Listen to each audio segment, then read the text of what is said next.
wrote a very interesting piece for The Undefeated about how African Americans don't seem to care too much about analytics. Wilbon said, quote, "Sports is emotional, and analytics represent the absence of emotion, the antithesis. Nobody gets into sports to be dispassionate. And it just seems to me we're the feel it, smell it, touch it people. Don't tell me that there are no black people who are good at math. There are black people who are expert at quantitative analysis. I worry that it becomes a way to exclude." Stephen A., what do you make of Wilbon's article? Well, he's absolutely right on point. I interviewed Michael Wilbon on my SiriusXM Mad Dog Sports radio show yesterday. We talked about this because he knows that it's something that I've been going off about for quite some time. And I'm proud of him for writing about it. For those who don't know, Mike Wilbon, long before he was a star on PTI, was a star in the print business as an extraordinary columnist for the Washington Post, a pioneer in this business. And anybody in the field of sports journalism, particularly one of African-American descent like myself, we don't just love him, we revere him. He's one of the elite pioneers this business has ever seen. As far as the African-American community is concerned, he is special. And he wrote a good column yesterday, a great column yesterday, speaking about something that's a very, very pertinent issue in the profession that we're talking about. When you talk about the NBA, Skip, one of the things that I've lamented, and I don't think people have picked up on this, is that people talk about analytics, but they don't realize exactly what it's doing. It's literally ostracizing African Americans from getting job opportunities. There's no other way to slice that. Mike Wilbon is absolutely right. Whether it's the barbershop, it's the backyard during the barbecue, it's on the basketball court in Hollis, Queens, or O'Connell Park in Jamaica, or the south side of Chicago, to Compton, LA, the list goes on and on. You don't hear brothers talking about analytics. The eye test, knowledge of the game of basketball, dissecting who can do what, etc., all comes into play. We also monitor who has the leadership capabilities. We definitely monitor what's inside your chest, your heart. How competitive are you? How feisty are you? Are you ready to be a rough rider, or are you going to wilt beneath the pressure and shrink through the vine? What are you going to do? That's how we, as African Americans, talk about the sport. Other folks used to do the same thing.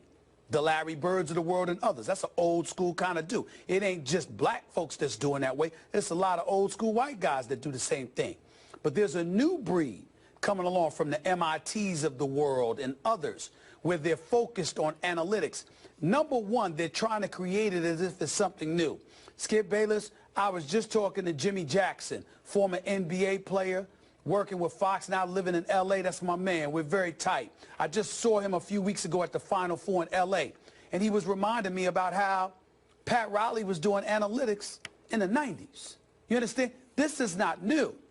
But what happens is they introduce these analytics, dude, introduce stuff today as if it is so new. And what happens is they convey this information, usually in writing, with numbers, and that is a language the billionaire owners speak. And so when you go to an owner and you're showing him numbers and you're quantifying how a player should be drafted, how a player should be picked and joined to a roster, how they should be utilized, etc. And more importantly, you're doing it in a cost-efficient manner. That's the language that the owners love to hear. So all of a sudden you get that guy and you make him president of basketball operations or a GM, okay? And what you do is, if you're that GM, who do you hire? You hire guys who speak that language, who you've ingratiated yourself with and vice versa, who gravitates to you and vice versa, who you hang out with and drink together and talk about all of these things. And it's never us. And then suddenly you're outside looking in. And we look at the African-American coaches. There's been several openings, Skip, since the NBA season has ended. We've got Earl Watson, who got his interim tag stripped away, so he's not a coach. We got Nate McMillan that got hired. Outside of that, you don't hear much else. We got a guy like Mike Woodson, who won 54 games and took the Knicks to the Eastern Conference semifinals. He struggles to get an interview. We've got Mark Jackson, who had a lot to do with the success of the Golden State Warriors, basically gift wrapping Steve Kerr and those boys a championship situation. And what happens? He's out. And by the way, nobody was talking about him in terms of jobs. When he just interviewed in Minnesota, that was the first time he got a call since Denver from last year. But this is a man that won 51 games. And you see guys coming out the wazoo from college and in the pros who don't look like, who are not African-American, okay? And they're getting one opportunity after another. Yeager in Memphis, he's gone. A week later, he's got the job in Sacramento. What the hell has he done?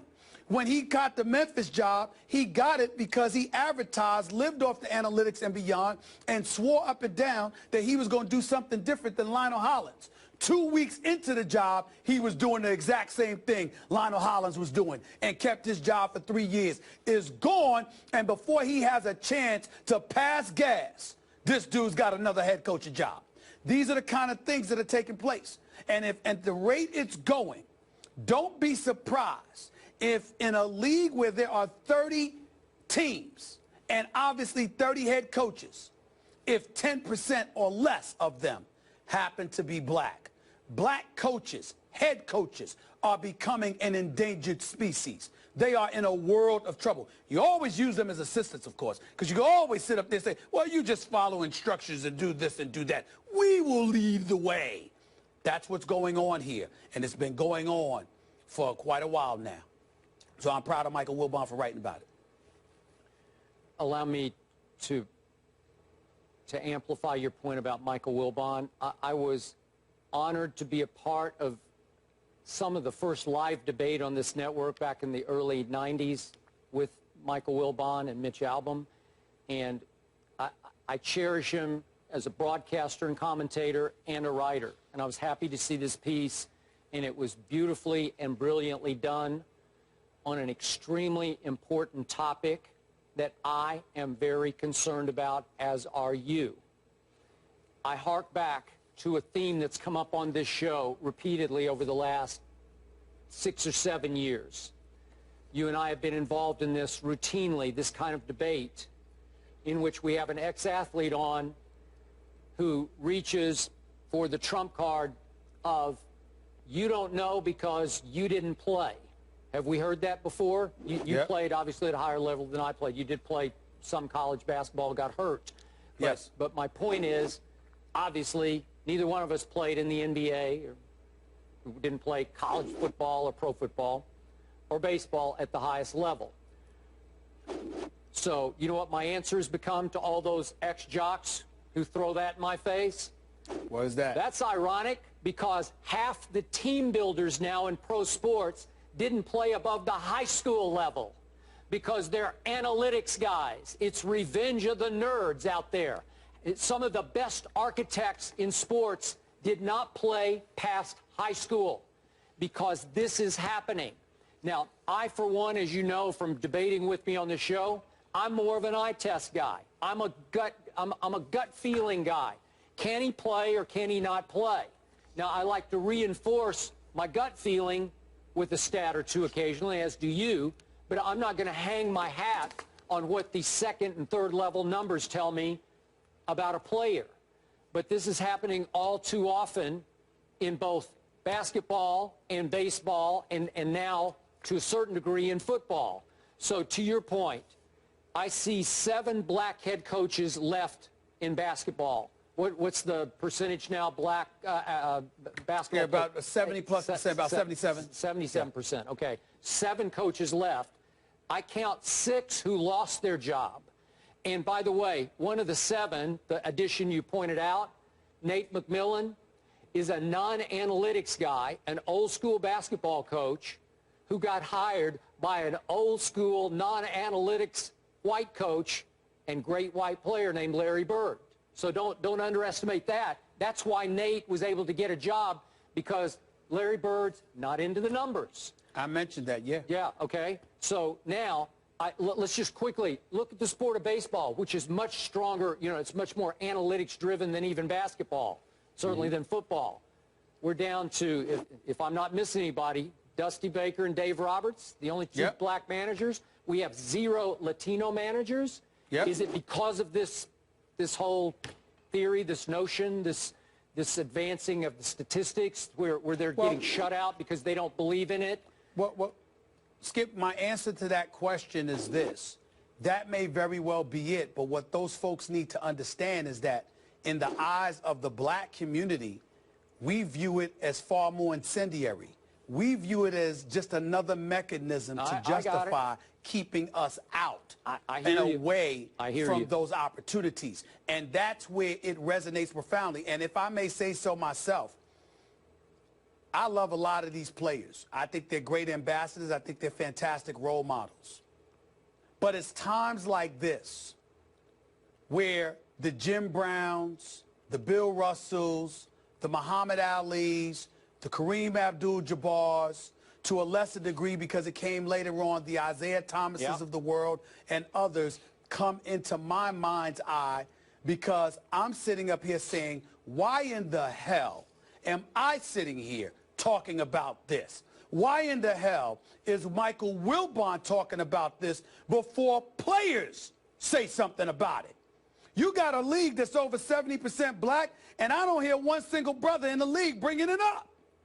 And I got a problem with that. I'm not sure they've thought of it yet. I'm not sure this has occurred to anybody. Come on. Listen, listen. If you're around the league, you playing in the league, and you don't notice the numbers dwindling before your very eyes. Come on. I mean, if we notice it, how the hell do you not notice it? And you're playing in the league. And again, I'm not one of those. I'm not politicking for or advocating rather for individuals who are unqualified to be hired. We're talking about a fair and equitable process.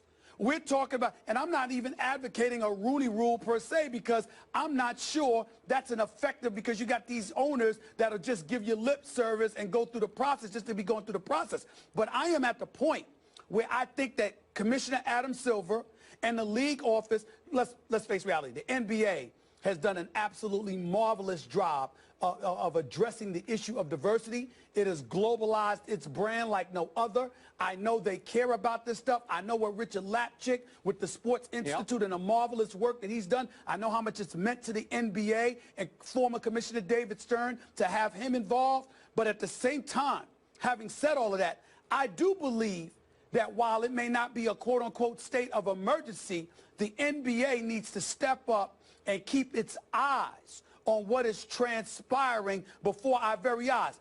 Black dudes are being weeded out of potential coaching opportunities, and in their eyes, they believe that folks are hiding behind analytics to justify it.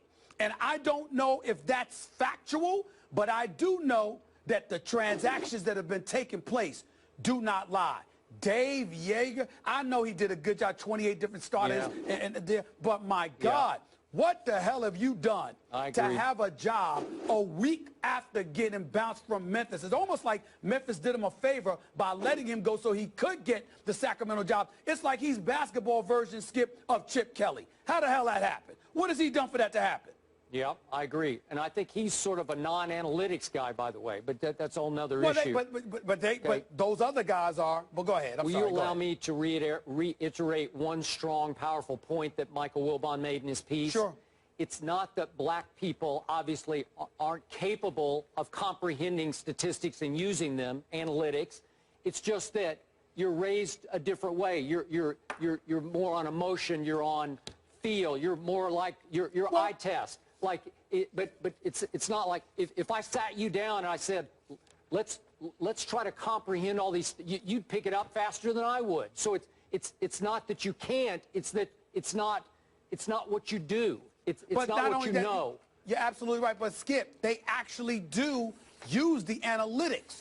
They just don't believe it should be the be-all and end-all. Yeah. Mike Woodson used analytics. Larry Drew used analytics. Who knows if Tyronn Lue is using it? But Probably. in the end, the bottom line is, again, it feels like it's the latest mechanism to ostracize blacks from getting these jobs in a league that's over 70% black. You know what? That is a problem. You know what the bottom line fix here is? More black executives in the hiring Amen. Positions, the decision-making positions. And how about a couple of other black owners? That would help. That would be nice. Yeah. And by the way, Michael Jordan, but his coach is white, Steve Clifford. Ain't nothing wrong with that. Steve Clifford's a damn good coach. Good point. And I just want to remind everybody, if they want to check out this piece, it's on The Undefeated. It's a new ESPN site that just launched last week. Tremendous work there on sports culture and its content, all from an African-American perspective. So check that out, theundefeated.com. Another serious issue to address when we come back here. The NFL tries to limit concussions in the game. One general manager suggests the game might not be made for humans. The coach, Herm Edwards, will join us, and he'll break it down for us. That's next.